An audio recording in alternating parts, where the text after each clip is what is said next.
Hello बच्चों, welcome to my channel. बेटा जी, आज आपका क्लास 6 का मैथ्स का हाफ ईयरली एग्जाम हुआ। 80 मार्क्स का आपका पेपर था और 2 आवर्स 30 मिनट यानी 2.5 घंटे आपको मिले थे। काफी बड़ा पेपर है, काफी लेंथी पेपर है, तो इस वीडियो में मैं आपको इस पेपर का सॉल्यूशन करवा रही हूँ।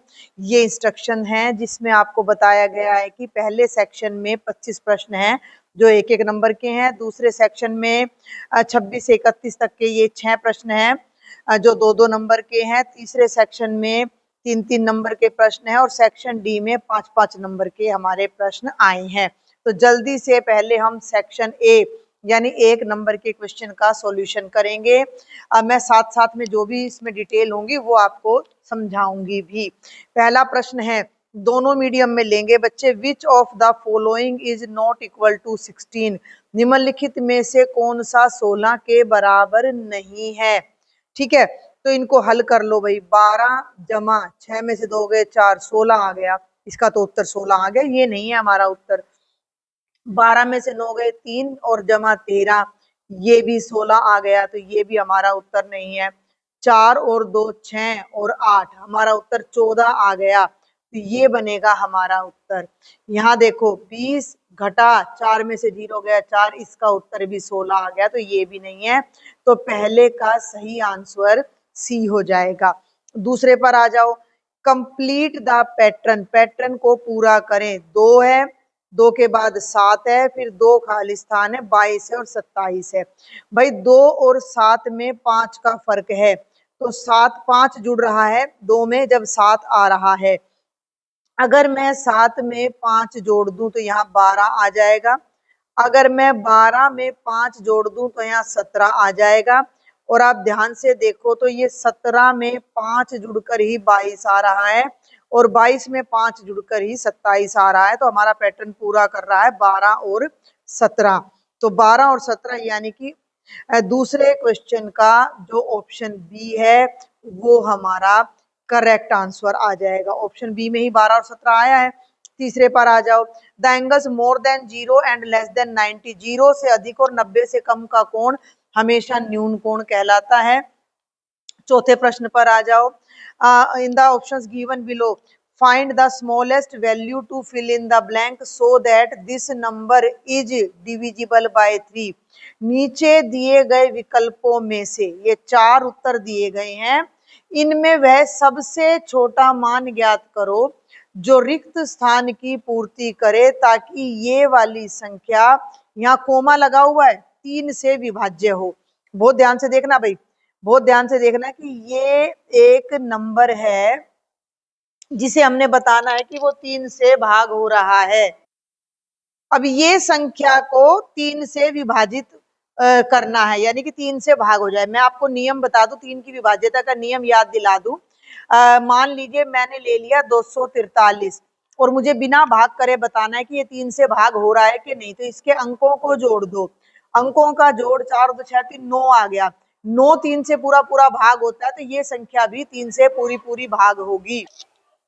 अब जिस तरह हमने 243 को चेक किया है वैसे ही यहाँ पर देखना है। क्या कह रहा है कि ये तो खालिस्तान है, 4 है, 2 है और 8 है, और इस खालिस्तान की जगह पर क्या लगाएं कि ये पूरी संख्या 3 से भाग हो जाए। तो तुम इन तीनों को जोड़ लो। 4 और 2 6, 6 और 8 14। अब 14 में कम से कम क्या जोड़ू, ध्यान देना।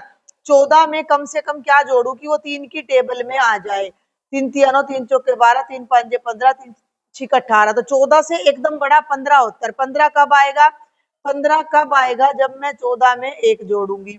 15 कब आएगा? जब मैं 14 में 1 जोड़ूंगी। वैसे तो तुम 14 में 4 जोड़ दोगे तो भी वो 3 की टेबल में आ जाएगा, लेकिन नहीं, हमें सबसे छोटा नंबर, तो सबसे छोटा नंबर बताना है जो कि 1 है। अगर मैं 14 में 1 जोड़ूंगी तो 15 आएगा। 15 3 के पहाड़े में आता है। तो अगर मैं इस संख्या के आगे, अब अगर मैं इस संख्या के आगे 1 लगा दूं तो 1 जमा 4 जमा 2 जमा 8 15 बनेगा, और इस वजह से जो 1428 है वो 3 से पूरा पूरा भाग हो जाएगा। तो यहाँ मेरा करेक्ट आंसर ए आएगा।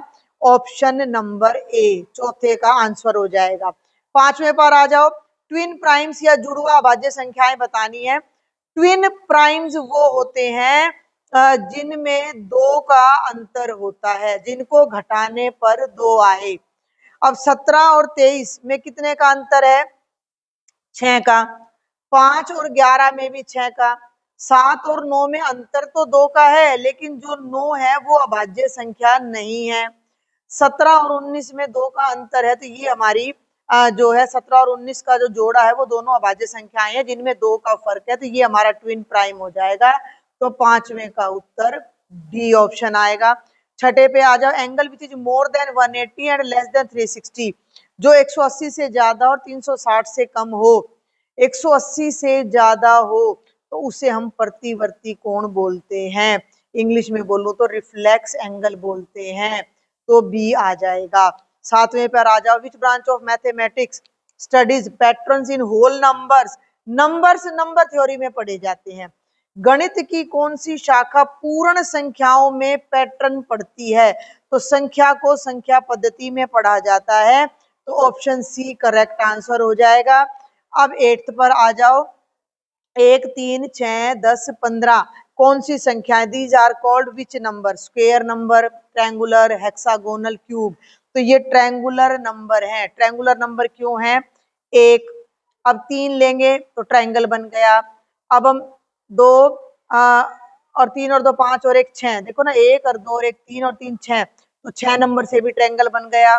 10 डॉट लगाएंगे तो भी, तो ये ट्रायंगुलर नंबर या त्रिभुजाकार संख्याएं होती हैं। 9वें पर आ जाओ, what is a line segment? तो लाइन सेगमेंट जिसका लेंथ फिक्स होती है, ठीक है, इसको किसी भी तरफ नहीं बढ़ा सकते, तो इसका ए आ जाएगा। A part of a line with 2 and points. Hindi में भी बताऊं कि रेखाखंड क्या है? तो 2 अंत बिंदुओं वाली रेखा।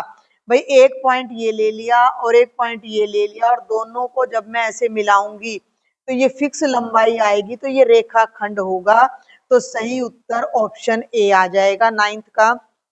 10th पे आ जाओ, which number is the Kaprekar constant? Kaprekar constant अगर आपने पढ़ा हो, मैंने अभी वीडियो डाले हैं, पूरा तो अभी नहीं डाला, तो मैं यहाँ बता दूं कि कापरेकर संख्या 6174 होती है, तो इसका ऑप्शन बी आ जाएगा। इसका एक क्वेश्चन आगे भी मिलेगा, कैसे कापरेकर संख्या निकलती है वो मैं उसमें बता दूंगी। 11वें पर आ जाओ भाई, 11वां क्या कहता है? Which method is used to arrange numbers from smallest to largest?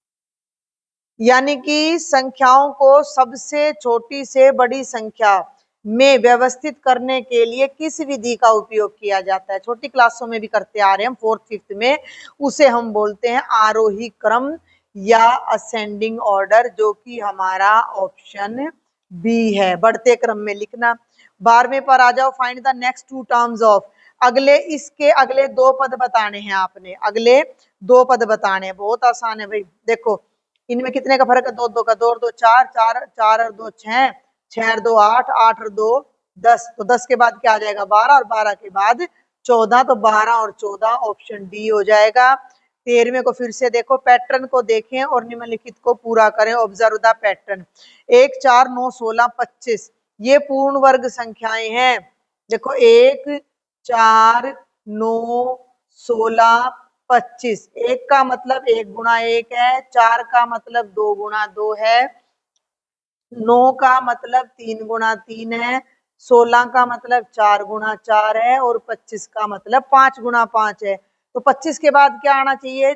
6 गुणा 6 यानी कि 36, और फिर क्या आना चाहिए? 7 गुणा 7 यानी कि 49। तो हमें क्या करना है? एक ही बताना है, ठीक है, एक ही बताना है, तो 36 आ जाएगा, क्योंकि 5 के जस्ट बाद 6 आता है, तो ऑप्शन डी करेक्ट आंसर आ जाएगा। An angle has how many arms? एक कोण में कितनी भुजाएं होती हैं? बच्चे कोण बना के देख लो, ये एक रेखा और ये दूसरी रेखा, ये कोण बन गया, तो भुजाएं कितनी है? 1 और 1 2, 2 ही भुजाएं होती हैं। द प्रोसेस ऑफ 15वां getting half of an angle, एक एंगल को आधा करने की प्रक्रिया क्या कहलाती है? ध्यान देना, किसी कोण का आधा भाग प्राप्त करने की प्रक्रिया, प्रक्रिया बताना है। देखो मेरी बात सुनो, थोड़ा सा मैं आपको समझाने की कोशिश करती हूँ कि ये हमारा एंगल है। अगर मैं यहाँ इसके बिल्कुल बीच बीच में यहां से ऐसे कट कर दूं तो ये जो रेड लाइन जा रही है इसने इस एंगल के दोनों बराबर हिस्से कर दिए, इसने एंगल के दोनों बराबर हिस्से कर दिए। तो ये जो रेड लाइन है ये समद्विभाजक कहलाएगी। यहाँ भी समद्विभाजक लिख रहा है, कुछ गड़बड़ है, ये समत्रिभाजक। देखो एंगल ट्राइसेक्टर, यहाँ सम द्विभाजक नहीं है, ये यहाँ पर आएगा समत्रिभाजक। समत्रिभाजक का मतलब जो तीन बराबर हिस्से करे, तो ये भी नहीं है। समद्विभाजक प्रक्रिया नहीं है, समद्विभाजक तो ये वाली लाइन है। समझ रहे हो मेरी बात को? जो ये लाइन है ये इस कोण के दो हिस्से कर रही है, तो ये लाइन समद्विभाजक कहलाएगी। लेकिन उसको करने के लिए हमने जो काम किया, जो प्रक्रिया चलाई, उसे कहेंगे कोण को समद्विभाजित करना। यानी कि ऑप्शन सी करेक्ट आंसर आएगा। किसी कोण का आधा भाग प्राप्त करने की प्रक्रिया, प्रोसेस, वो प्रोसेस है समद्विभाजित करना। 16 पर आ जाओ। Figure out the type of angle, कोण का प्रकार। ये एंगल कितने डिग्री का दिख रहा है? 130 डिग्री का, और ये अधिक कोण होता है, ऑब्ट्यूज एंगल होता है, तो बी आंसर आ जाएगा। 17वें पर आ जाओ। पैलिंड्रोम या पैलिंड्रोमिक नंबर। पैलिंड्रोमिक नंबर वो होता है जो उल्टा सीधा एक समान होता है। तो 575, पीछे से पढ़ोगे तो भी 575, आगे से पढ़ोगे तो भी 575, तो ऑप्शन सी आ जाएगा। 18वां पढ़ो। वट नंबर बी रिप्रेजेंट, कौन सी संख्या दर्शा रहा है? देखो इसका क्या मतलब है, जब हम 1 2 3 4 ऐसे करते हैं तो ये 5 होता है, तो 5 ये हो गया, 5 ही हो गया, 10 और 3 डंडे ही हो गए, 5 और 5 10 और 3 13, यानी कि ऑप्शन सी आ जाएगा। 19वें पे आ जाओ। विच of the following is a perfect number, इनमें से कौन सी एक पूर्ण संख्या है? अब ये पूर्ण संख्या से कई बच्चे कंफ्यूज हो सकते हैं, तो पूर्ण भी कह देते हैं और संपूर्ण संख्या भी कह देते हैं। और संपूर्ण संख्या वो होती है जिसके गुणनखंडों का जोड़ उसी के बराबर हो। जैसे मान लो 15 है, तो 15 के गुणनखंड होते हैं 1 गुणा 15 और 3 गुणा 5, यानी 1 3 5 और 15। ठीक है, इसको छोड़कर, खुद को छोड़कर, तो खुद को छोड़कर जो तीन गुणनखंड बनेंगे, 5 और 3 8 और 1 9 आएगा उनका जोड़, तो 15 एक संपूर्ण संख्या नहीं है। तो अब हम चेक करते हैं आगे। अब अगर हम 15 से आगे 20 को देखें तो 20 के गुणनखंडों का जोड़ भी 20 के बराबर नहीं होगा। मेरी बात को एक बार फिर सुन लेना कि परफेक्ट नंबर वो होते हैं कि उसको छोड़कर जो भी उसके गुणनखंड है। अब 28 के गुणनखंड कौन कौन से हैं? 1 से डिवाइड होता है, 2 से, 4 से और 7 से, और 7 चौक 28 हो गया, और 14 से। इनको जोड़ो, 14 और 7 21, 22 23 24 और 4 28 आ गया ना। 28 के गुणनखंड, 28 को छोड़कर जो बाकी गुणनखंड थे 28 के, वो गुणनखंड जो 28 से छोटे हैं उनका जोड़ 28 के बराबर आ रहा है, तो 28 एक संपूर्ण संख्या है, तो सही उत्तर सी आ जाएगा। 20वें पे आ जाओ कि कौन सी संख्या 4 से विभाज्य है? जिस संख्या के अंतिम दो अक्षर 4 की टेबल में आए, ये 37 है, नहीं डिवाइड हो रहा, आखिर में 53 भी डिवाइड नहीं होगा, 39 भी नहीं, 36, 4 9 जा 36, तो 4 की टेबल में आ रहा है, तो ये नंबर भी 4 से पूरा पूरा डिवाइड हो जाएगा। त्रिभुज के अंतः कोणों का योग, sum of all angles of a triangle is 180 degree. अब आ जाओ 22 पे। द 1/4 पार्ट ऑफ ₹1 इज 25 पैसा, ट्रू और फॉल्स? 1 रुपए का चौथा हिस्सा, हिंदी में और देखते हैं पहले। 25 पैसे 1 रुपये का चौथाई भाग है, सही या गलत? सुनो भाई ध्यान से। 1 रुपये का मतलब होता है 100 पैसे, और 100 को जब मैं 4 से भाग करूंगी तो 25 पैसे ही आएगा। तो जो 25 पैसा है वो 1 रुपये का चौथा भाग होता है, और यह बिल्कुल सत्य है, ट्रू है। आगे चलो 23 पे। 1/2 1/2 kg weight is less than 1/3 kg weight. आधा किलो वजन 1/3 किलो वजन से कम है। अब भाई आधा किलो वजन, हाफ केजी, आधा किलो का मतलब होता है 500 ग्राम, और 1/3 किलो 1/3 किलो यानी 1000 ग्राम को 3 से भाग करोगे तो 333.3 ग्राम के आसपास। तो छोटा कौन सा हुआ? 1/3। जबकि ये कह रहा है कि आधा किलो वजन 1/3 से कम है, तो ये गलत कह रहा है, तो ये असत्य है, फॉल्स है। अब आ जाओ क्वेश्चन नंबर 24 पे।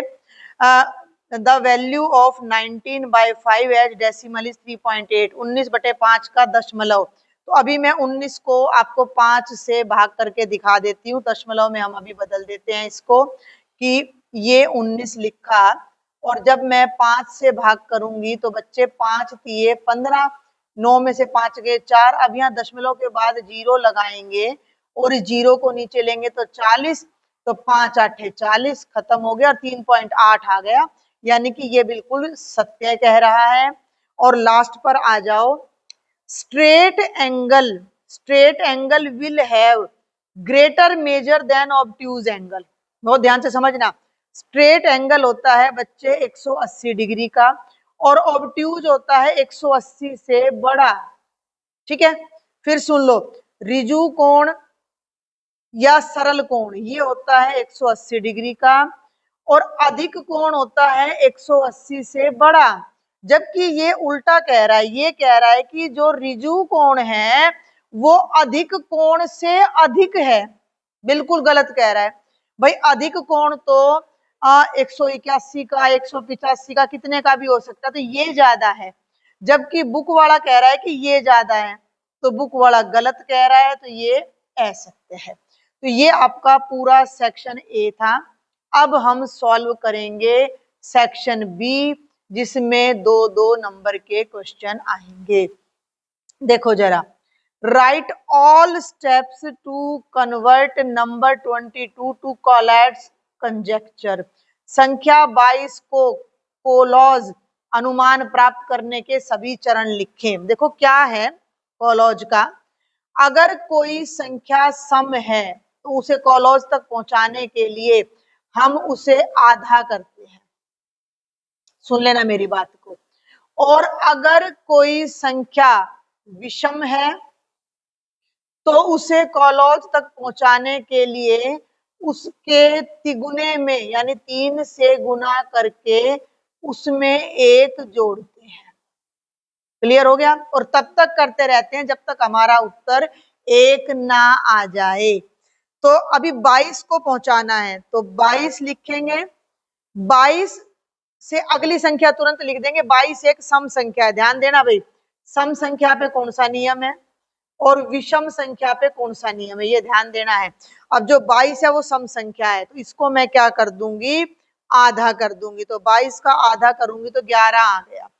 अब 11 कैसी संख्या है? विषम संख्या है। तो 11 को 3 से गुणा करूंगी, तिगुना 33, 33 में 1 जोड़ दो, 34 आ जाएगा। वैसे तो इसने कहा है कि सभी चरण लिखो, तो अगर भाई सभी चरण हम यहाँ लिखते हैं तो 22 लिया, ठीक है, और 22 का आधा कर दिया, भाग में 2, यानी 11 आ गया। अब 11 आ गया तो 11 को 3 से गुणा करके 1 जोड़ दो, 11 तिये 33 और 1 34 आ गया। अब 34 आ गया तो 34 तो सम संख्या है, तो इसको आधा कर दो, 17 आ गया। अब 17 एक विषम संख्या है, तो इसको 3 से गुणा करके 1 जोड़ दो, 17 तिये 51 और 1 52 आ गया। अब 52 एक सम संख्या है, तो 52 को 2 से भाग कर दो, 26 आ गया। 26 फिर से सम संख्या है, तो इसको भी 2 से भाग कर दो, 13 आ गया। 13 एक विषम संख्या है, तो 13 तिये 39 और 1 40 आ गया। 40 का आधा कर दो तो 20 आ गया। ठीक है, थोड़ा मैं यहाँ पर एक लाइन लगा लेती हूँ, हमें जगह मिल जाएगी। 20 आ गया। अब 20 खुद एक सम संख्या है, तो फिर आधा कर दो, 10 आ गया। 10 का फिर आधा कर दो, 5 आ गया। 5 विषम संख्या है, तो 5 को 3 से गुणा करो, 5 तिये 15 और 1 जोड़ दो, 16 आ गया। अब 16 सम संख्या है, तो 16 का आधा कर दो, 8 आ गया। 8 सम संख्या है, आधा कर दो, 4 आ गया। 4 सम संख्या है, आधा कर दो, 2 आ गया। 2 सम संख्या है, तो आधा कर दो, 1 आ गया। तो ये सारे चरण हो गए, और ये जो भी संख्याएं हैं ये 22 को कोलाज संख्या तक पहुंचाने का हमारा पूरा स्टेप आ जाता है। इन सबको अगर हम कोमा करके लिखते हैं तो ये 1 तक हम लास्ट में पहुंच जाते। तो आप इस तरह भी कर सकते थे, नहीं तो आप ऐसे कोमा लगा के ये कोलाज संख्या अपने पेपर में लिखाए होंगे तो भी आपको नंबर, वैसे तो चरण बताने थे लेकिन नंबर आपको मिल सकते हैं। मेरे हिसाब से टीचर को आपको नंबर दे देने चाहिए, क्योंकि हम मन में कैलकुलेट करके भी कर सकते हैं। चलिए 27वें पे आ जाओ। एक दीवार घड़ी 3 बजे का समय दिखा रही है, वॉल क्लॉक में 3 o'clock हो रहा है, तो वो घड़ी आप बनाएंगे। Draw the angle of how many degree will formed between the our and minute hand of the clock. कितने डिग्री का कोण बनेगा, चित्र बनाकर बताएं। यहाँ कह रहा है ड्रॉ द एंगल, यहाँ कह रहा है चित्र बनाकर बताएं। तो पहले तो हम चित्र बना लेते हैं। ये घड़ी हो गई 12, 3, 6 और 9, ठीक है ना, यही निशान होते हैं हमारे।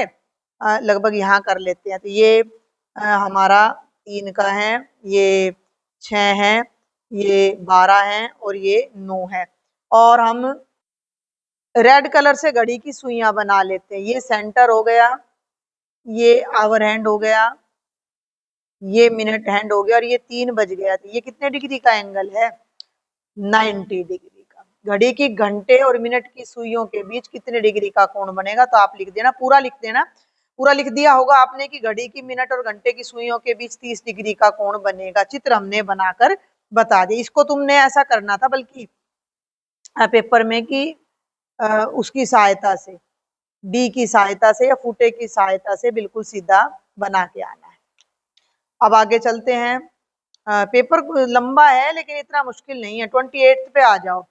ये 3 फ्रैक्शन आपको दे रखे हैं और उनमें से वो चुनना है जिसे मिश्रित भिन्न में बदला जा सकता है। तीनों में से वो भिन्न बताओ जिसे मिश्रित भिन्न बनाया जा सकता है। मिश्रित भिन्न तभी बनती है भाई जब अंश बड़ा हो, है ना, और हर छोटा हो, यानी ऊपर वाला बड़ा और नीचे वाला छोटा हो। ठीक है, तो वो हमें दूर से ही दिखाई दे रहा है कि वो कौन सी संख्या है। ये है 17/3।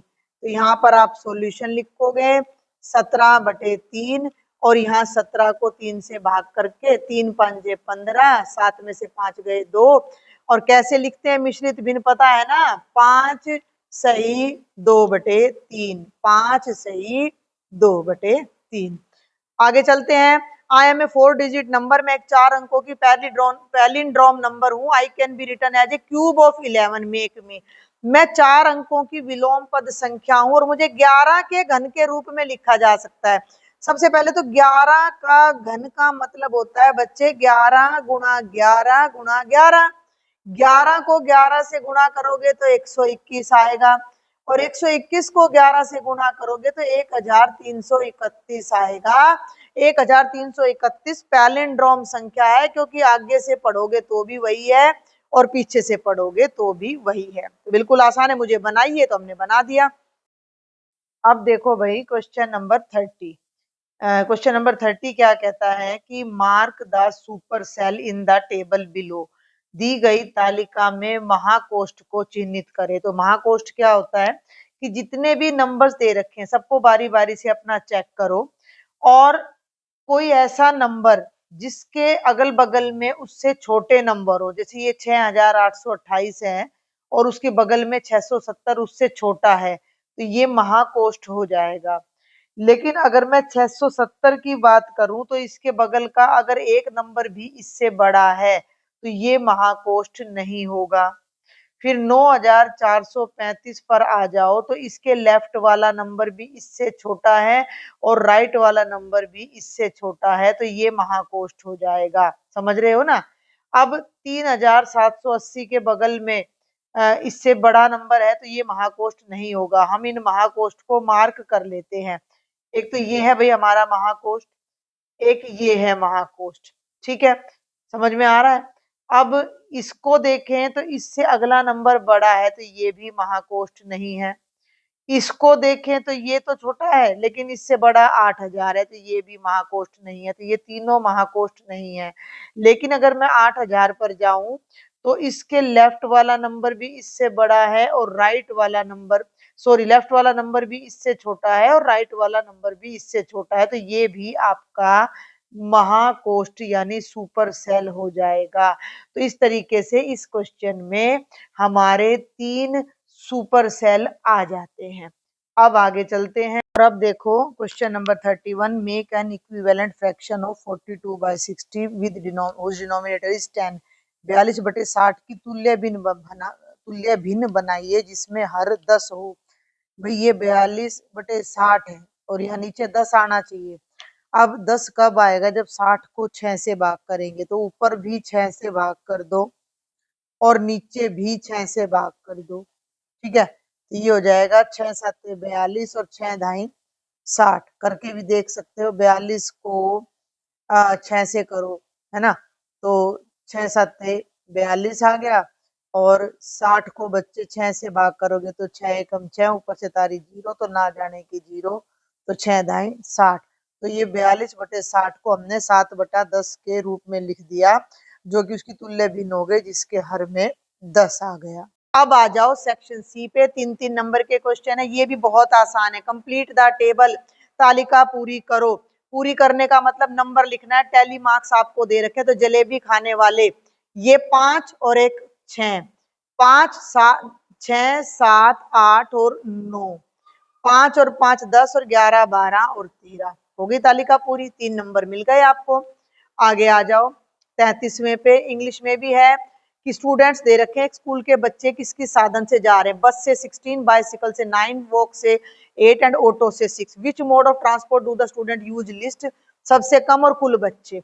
हिंदी में भी बता दूं मैं इसको कि एक स्कूल में बच्चे इसी चीज से जा रहे हैं, बस से, साइकिल से, पैदल या ऑटो से।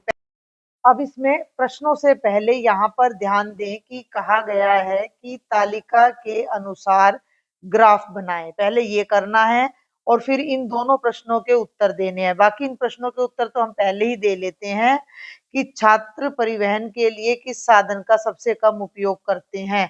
तो सबसे कम 6 बच्चे हैं जो ऑटो से जा रहे हैं, तो यहाँ पर आपने ऑटो लिख देना है। दूसरा प्रश्न है कि कक्षा में कितने छात्र हैं, तो इन्हें जोड़ लो। इनको जोड़ लो, 16 और 9 25, 25 और 8 33 और 6 39। तो यहाँ पर आप लिख देना कक्षा में 39 छात्र हैं। अब बच गया हमारा बार ग्राफ। तो बार ग्राफ बनाने के लिए आपको इस तरह से एक वर्टिकल सीधी रेखा खींचनी है भाई, बिल्कुल सीधी। तो एक तो आपने ऐसे सीधी रेखा खींचनी है वर्टिकल और एक ऐसे हॉरिजॉन्टल रेखा। यहाँ तो यातायात के साधन लिखने हैं, तो 4 बराबर दूरी ले लेनी है, 1 2 3 और 4। यहाँ आप बस का बी, साइकिल का सी, पैदल यानी कि वॉक से जा रहे हैं तो डब्ल्यू लिख दिया मैंने और ऑटो का ए लिख दिया।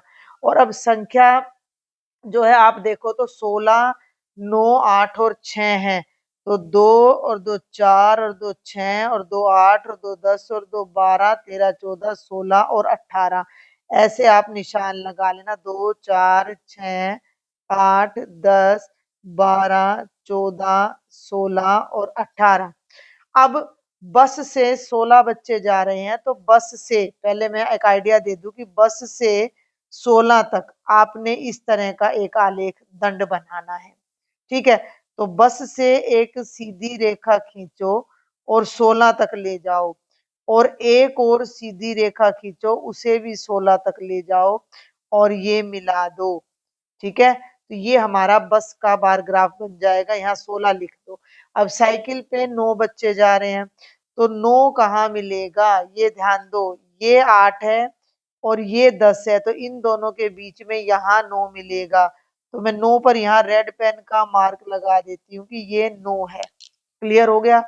अब साइकिल से एक लाइन आपने खींचनी है बेटा और उसको 9 तक लेके जाना है।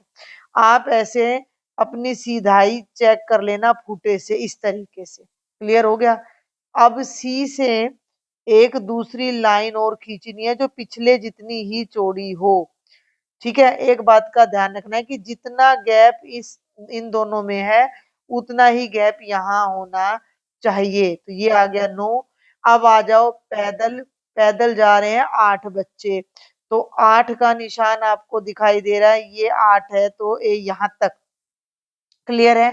तो बाय वॉक आपने ये 8 तक ले जाना। आप फुटे से आइडिया कर लेना भाई, फुटे से, ठीक है। और 2 डंडे आपने यहाँ खींच देने, तो ये दंड बन जाएगा, ये 8 हो गया। और ऑटो से 6, तो 6 तो यही इसी लाइन पे है, तो ये ऑटो से हम यहाँ 6 तक चले जाएंगे, ठीक है। ये टेढ़ा नहीं होना चाहिए, बिल्कुल बराबर दूरी पर बनना चाहिए, इस बात का आपने विशेष ध्यान रखना है, ठीक है। तो ये आपका बार ग्राफ भी तैयार हो जाता है। यहाँ आपके पेपर में ये जो बार ग्राफ है उसकी जगह यहाँ दे रखी थी, लेकिन मैंने इसको ऊपर ही करवा दिया क्योंकि मुझे बार बार पेज पलटना पड़ता। क्लियर हो गया, आगे चलते हैं। अब प्रश्न संख्या 34 हरबंस पजल है। मुझे नहीं पता आपने हरबंस पजल की है या नहीं की है, तो मैं जल्दी से आपको बता दूं। इसमें क्या करना है कि 1, 2, 3 और 4, इन चारों का प्रयोग करके ये पहेली आपने भरनी है। इसमें क्या करना, थोड़ा ध्यान देना, इसके अंदर कुछ तो हल्की लाइनें हैं। देखो ये हल्की लाइन है, 1 और 2 और 3, ये हल्की लाइन है। और ये और ये सब डार्क लाइन है। डार्क लाइनों पर मैं एक बार फिर से पेन फेर रही हूं, 1, 2, 3, ये भी डार्क है, 4, ये भी डार्क है, और ये भी डार्क है, और ये भी डार्क है, ठीक है। इन सब डार्क लाइनों का आपने ध्यान रखना होता है, और ये भी डार्क है, ठीक हो गया। बाकी जो है हल्की लाइन है, तो उनको मैं हल्का सा ऐसे पेन चला देती हूँ। अब आपने क्या करना है, मेरी बात को ध्यान से सुनना। ये जो इसमें ये जो पूरा ब्लॉक बना है, ये सिर्फ एक ब्लॉक बन रहा है, 2 खाने। इन दोनों खानों में ऐसी संख्या लिखनी है जिसका जोड़ 3 आ जाए। बीच में ये जमा का निशान है, इसको थोड़ा बड़ा और करूं, देखो ये बीच में यहाँ जमा, 3 के ब्रैकेट में जमा लिख रहा है। इसका मतलब क्या है कि यहाँ पे और यहाँ पे ऐसे नंबर लिखो जिनको जोड़कर 3 आए। ऐसे ही फिर इस खाने में आ जाओ कि यहाँ पे और यहाँ पे ऐसे नंबर लिखो जिनको जोड़कर 6 आ जाए। यहाँ पे और यहाँ पे ये पूरा एक सेल बनता है, इसको सेल बोलते हैं। यहाँ पे और यहाँ पे ऐसे संख्या लिखो जिनको घटा करके 3 आ जाए, और ये पूरा एक सेल है कि इन तीनों को जोड़कर 7 आ जाए। अब मुझे जोड़ 7 भी चाहिए, 6 भी चाहिए, 3 भी चाहिए, तो जो मेरा काम पूरा करेंगी वो संख्याएं 1, 2 और 4 हैं, 3 नहीं है। क्योंकि 2 और 1 को जोड़ूंगी तो 3 आएगा, 4 और 2 को जोड़ूंगी तो 6 आएगा, और इन तीनों को जोड़ूंगी तो 7 आ जाएगा। क्लियर है। तो अब इन, और एक बात और ध्यान रखनी है, एक बात और ध्यान रखनी है कि सुडोकू की तरह एक लाइन में एक संख्या एक ही बार आनी चाहिए, और एक कॉलम में भी एक संख्या एक ही बार आनी चाहिए। अब यहाँ आ जाओ, यहाँ आपने ऐसे 2 नंबर भरने हैं जिनका जोड़ 3 है, तो यहाँ मैंने 1 लिख दिया और यहाँ 2 लिख दिया। अब इधर आ जाओ इस सेल पे, यहाँ ऐसे 2 नंबर लिखने हैं जिनका जोड़ 6 हो, वो नंबर है 2 और 4। अब मैं 2 यहाँ नहीं लिख सकती, 2 के नीचे 2 नहीं लिख सकती, तो 2 यहाँ लिखूंगी और 4 यहाँ पर लिखूंगी। क्लियर है। इसके बाद अब आप आ जाओ यहाँ पर इस ब्लॉक में, ऐसे 2 नंबर लिखो। वैसे आपको एक बात और बता दूं कि एक कॉलम में एक नंबर एक ही बार आएगा। अब यहाँ 1 आ गया, 2 आ गया, तो बच क्या गया, 4, तो यहाँ 4 आ गया। अब इस कॉलम में आपका, एक मिनट, इस कॉलम में अब आपका 2 आ गया, 4 आ गया, तो 1 बच गया, तो इसके अंदर मैं 1 भर देती हूँ। अब इस कॉलम में आ जाओ, 4 आ गया, 1 आ गया, तो यहाँ मैं 2 भर देती हूँ, तो ये मेरा 2 आ गया। अब इस कॉलम में आ जाओ, तो यहाँ 2, 4 आ चुका है, 1 बच गया, और यहाँ 4। और वैसे भी देखो तो इन दोनों की घटा 3 आ रही है। तो ये आपकी हरबंस पजल थी, जो कि अब आपके फाइनल पेपर्स में भी हर बार आया करेगी। समझ आया। कोई भी डाउट हो तो सभी बच्चे टेलीग्राम पर मैंने 6th to 8th क्लास का अलग ग्रुप बनाया है बच्चे, वहां पर आप मुझसे अपने डाउट्स पूछ सकते हो या कमेंट बॉक्स में भी। आगे चलते हैं। How many steps will it take a 4 digit number 1 2 3 4 to reach Kaprekar constant, right each step. 4 अंकों की संख्या 1234 को कापरेकर स्थिरांक तक पहुंचने में कितने चरण लगेंगे? प्रत्येक चरण लिखिए। कापरेकर स्थिरांक होता है 6174। ठीक है, और इसका तरीका क्या होता है? यहाँ पर पहला चरण ले लेते हैं हम, स्टेप नंबर 1। संख्या है 1234। तरीका क्या होता है कि जो संख्या दे रखी है उससे 4 अंकों की बड़ी से बड़ी संख्या बनाओ। ठीक है, और एक सबसे छोटी संख्या वो हो गई 1 2 3 4 और उन्हें आपस में घटा लो।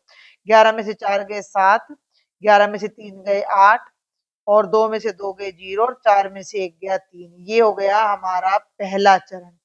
अब बच्चे दूसरे चरण पर आ जाओ।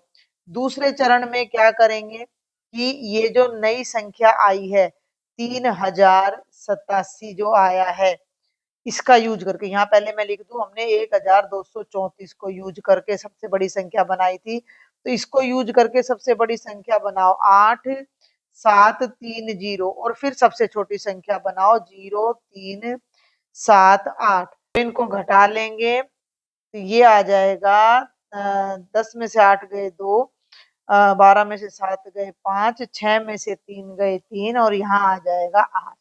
अब हम ले लेंगे भाई अपना तीसरा चरण। तीसरे चरण में क्या करेंगे?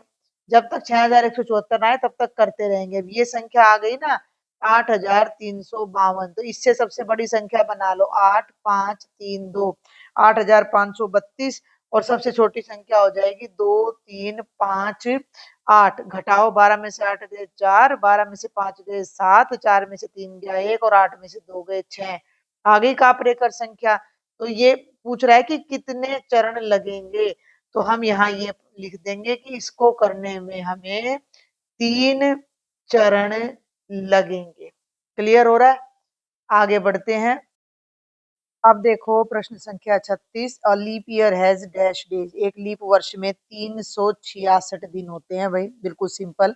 The number of leap year between 2020 to 2050। 2020 से 2050 के बीच कितने लीप वर्ष होंगे? तो इसके दो तरीके हैं। 2050 में से जब तुम 2020 घटाओगे तो 30 वर्ष आ गए। 30 को लीप ईयर के लिए 4 से भाग कर दो, 4 7 28, 10 में से 8 गया 2, 7 पूरा पूरा आ गया तो 7 वर्ष बन जाएंगे। एक तरीका और है कि मान लो 2020 है तो 2020 को तो गिनना नहीं है और लीप वर्ष हर 4 साल के बाद आता है, तो 24, 28, 32, 36, 36 और 4 40 और 4 44 और 4 48, यानी 2048 तक। तो गिन लो 1 2 3 4 5 6 और ये 7 लीप ईयर आपके आ जाएंगे। और तीसरा भाग है एक लीप वर्ष खाली स्थान का गुणा जो होता है। Leap year is a multiple of 4। क्यों? क्योंकि हर 4 साल के बाद आता है, तो जितने भी ये लीप ईयर आपको दिखाई दे रहे हैं ये सब 4 की टेबल में आएंगे, यानी 4 से पूरा पूरा भाग हो जाएंगे। अब आगे बढ़ते हैं। अब रह गया section D. Some children in park are standing in a line वगैरह वगैरह, तो ये मैं जल्दी से पढ़ देती हूँ। हर बच्चा एक नंबर कह रहा है। What do you think these numbers mean? Explain by observing both picture. कि कोई बच्चा 0 क्यों कह रहा है, 1 क्यों कह रहा है और 2 क्यों कह रहा है। ये क्वेश्चन आपकी बुक में से ही है अगर आपने ध्यान से किया हो।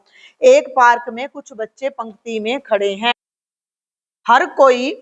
हर बच्चा एक संख्या बोलता है। आपको क्या लगता है कि क्या मतलब है? देखो ये रहे, इस बच्चे ने 1 बोला, इसने 0 2 0 2 1 0। ये सब एक तरह से महाकोष्ठ वाला चैप्टर का पार्ट किया है आपने, संख्याओं से खेलना। ये चैप्टर नंबर 3 के पहले ही पेज पर है, पेज नंबर 1 पर ही, चैप्टर 3 के। कि क्या मतलब है? देखो ध्यान से देखना। पहला भाग है विद्यार्थियों का 0 सोचने का क्या तात्पर्य है। सुनो ध्यान से।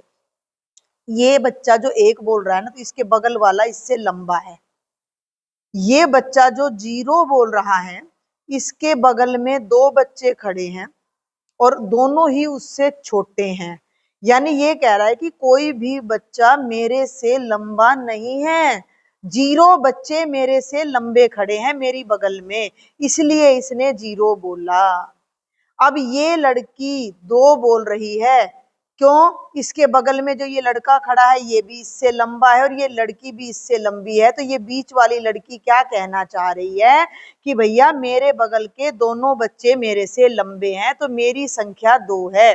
मैं 2 शब्द का दो अंक का प्रयोग करूंगी, यानी कि किसी की बगल में उससे लंबा बच्चा आ रहा है तो वो उसी अंक का प्रयोग करेगा। अब इसकी बगल में ये लड़की तो इसके बराबर है और ये इससे छोटा है, लंबा तो कोई नहीं है ना, इसलिए ये 0 बोल रही है।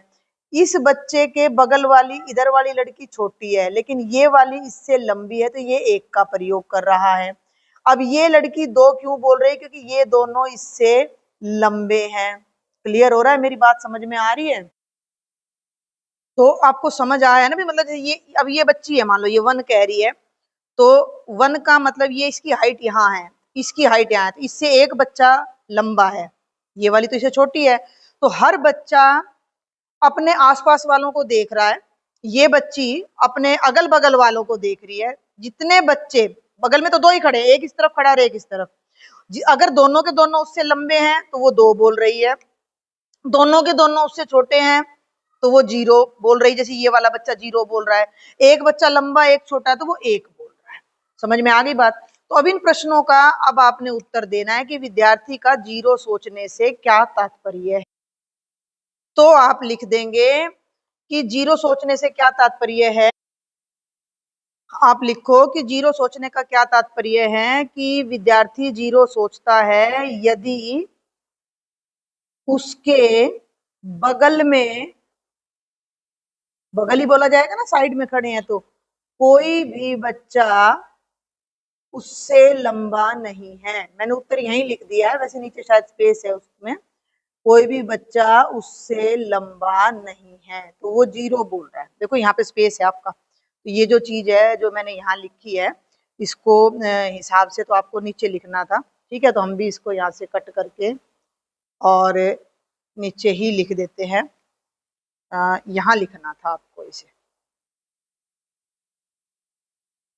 ये देखिए यहाँ पर मैंने लिख दिया है, तो ये हमारे पहले पार्ट का आंसर आ जाता है। अब बी पे आ जाओ कि बी पार्ट में क्या कह रहा है कि विद्यार्थी का 1 सोचने का क्या तात्पर्य है। तो यदि ये पूरा यहाँ आप लिख लेना कि यदि उसके बगल में एक ही बच्चा लंबा है, यदि उसके बगल में एक ही बच्चा उससे लंबा है, तो वो उसका 1 कहने का तात्पर्य है। और तीसरे क्वेश्चन में पूछ रहा है कि बच्चे का 2 सोचने का क्या तात्पर्य है। तो यदि उसके बगल में दोनों बच्चे उससे लंबे हैं, तो ये तात्पर्य है। और बल्कि यदि भी मत लगाना, क्योंकि भाई सोचने का तात्पर्य क्या है, उसका मतलब क्या है सोचने का, तो उसके सोचने का यही मतलब है। वो 0 कब सोच रहा है? जब उसके बगल में कोई भी बच्चा उससे लंबा नहीं है। इसको मैं सीधे में लिख देती हूँ। और उसके बगल में एक ही बच्चा उससे लंबा है, तो वो 1 सोच रहा है। उसके बगल के दोनों बच्चे उससे लंबे हैं, तो वो 2 सोच रहा है। आया ये प्रश्न समझ में? अब आ जाओ प्रश्न संख्या 38 पर। मनीषा ने केक बनाया। Manisha made a cake and cut it into 12 equal pieces. 12 बराबर भाग कर दिए केक के।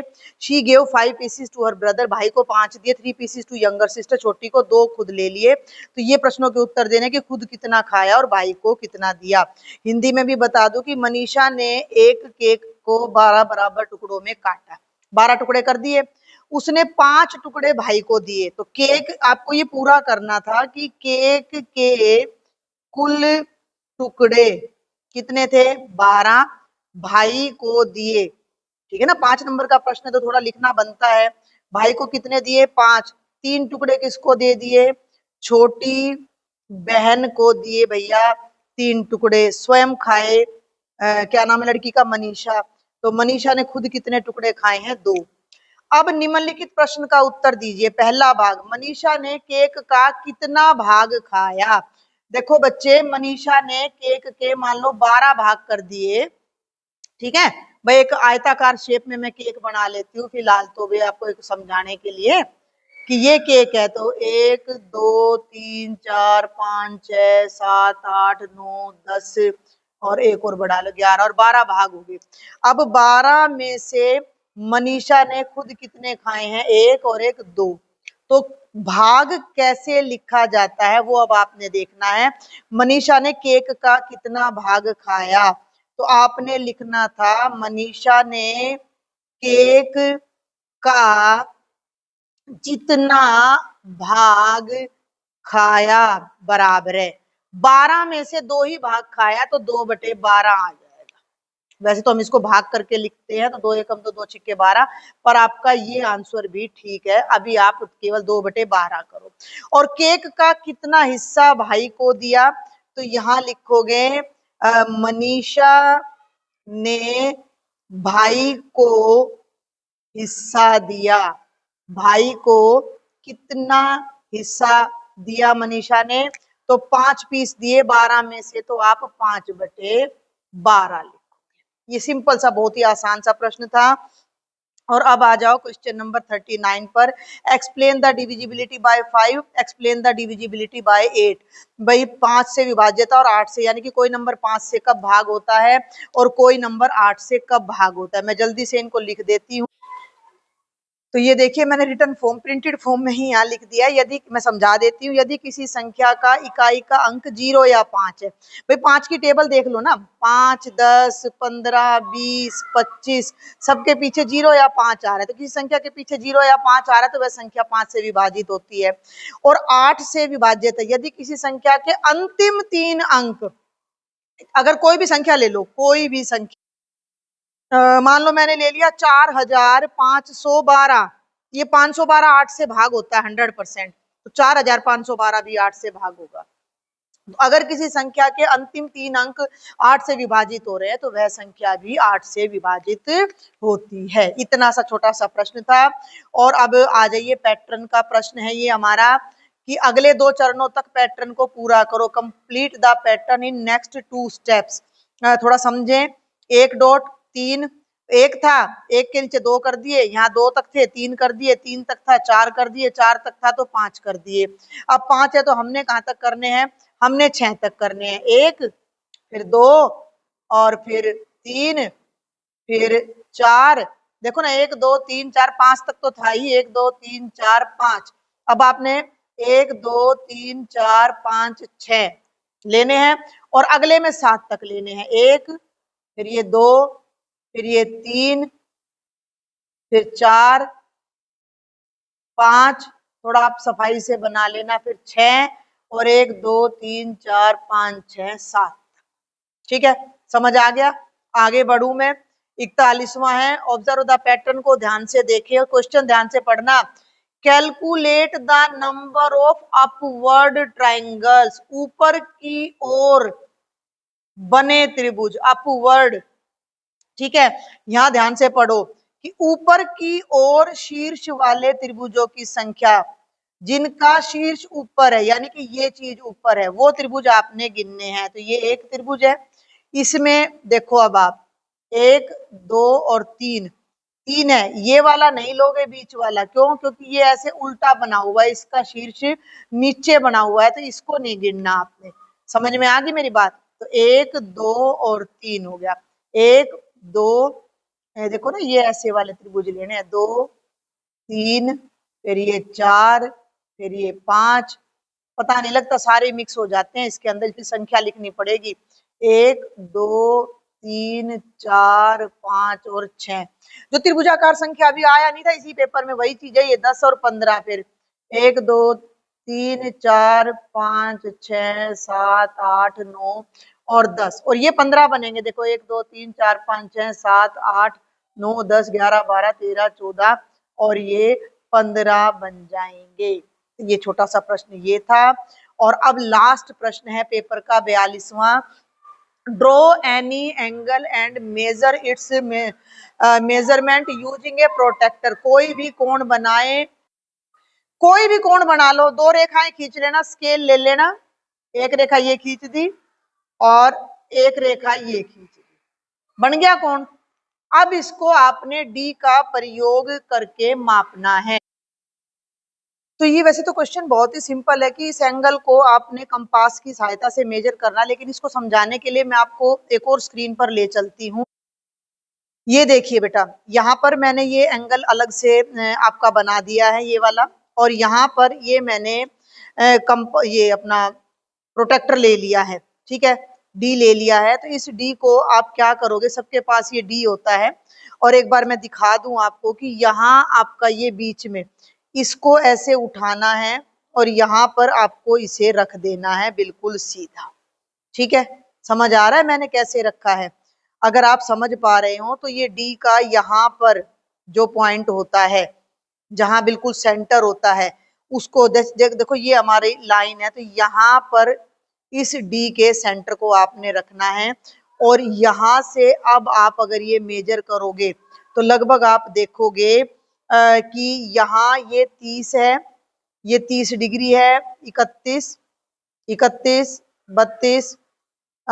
इसको एक बार दोबारा से मैं आपको थोड़ा और दिखाती हूँ कि ये देखो ये 30, 31, 32, 33, 34, 35 और 36 डिग्री का ये एंगल हमारा यहाँ पर बनकर तैयार हो रहा है। तो इस तरह से आपने बस इस प्रश्न में यही करना था कि एक सिंपल सा कोण बनाना था और उसको प्रोटेक्टर से यानी कि चांदे से नापकर बता देना था कि वो कितने डिग्री का है।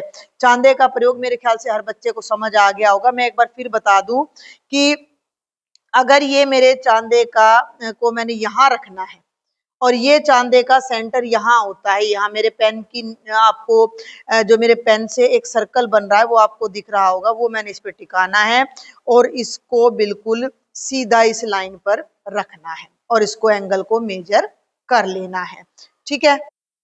तो मैं होप करती हूँ कि जैसे मैंने समझाया कि भाई उस पिछले पेज पर 36 डिग्री का बन रहा था, तो इस तरह से आपने अपने पेपर में इसको कर दिया होगा बच्चे। तो ये आपका कंप्लीट पेपर था। अगर लेक्चर समझ आया हो, वीडियो से कोई भी मदद मिली हो, तो सबसे पहले तो चैनल को सब्सक्राइब करें और भाई अपने ज्यादा से ज्यादा दोस्तों तक इस चैनल के लिंक को भी और वीडियो के लिंक को भी शेयर करें। Thank you.